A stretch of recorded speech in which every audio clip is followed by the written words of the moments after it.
ప్రభు ఏం చేస్తాడట? మనల్ని గొప్ప చేస్తాడు. నా పని అయిపోయింది అనుకో మాకు, ఇక నా బ్రతికింతే అనుకో మాకు, ఇక నాకు అపజయమే అనుకో మాకు, ఈ కన్నిటిలోనే ఇట్లా మగ్గిపోవడమే అనుకో మాకు, నా కాపురం ఇట్లా పడిపోయి వండిపోవడమే అనుకో మాకు. నీ దేవుడు నిన్ను గొప్ప చేయబోతున్నాడు. వారు ఎదుట, వారు చూస్తుండగానే దేవునికి స్తోత్రం కలుగును గాక. ఒకప్పుడు అవమానించిన వారిని ఎదురు నిలిచి ఉండొచ్చు. ఈడెందుకు పనికిరాడు రా అని ఉండొచ్చు. నిన్ను ఈడెందుకు పనికి వస్తాడు రా దండగా అని ఉండొచ్చు.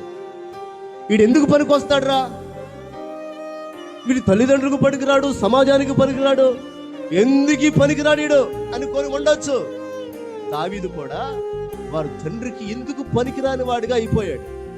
కడసరి వాడు ఉన్నాడండి, వాడు ఎందుకు పనికిరాడు, వారు గొర్రెల కాడు ఉంటాడు అనుకున్న వ్యక్తిని దేవుడు ఎన్నుకొని ఇప్పుడు గొల్యాతు మీదకు పంపిస్తున్నాడు ప్రభు. Praise the lord.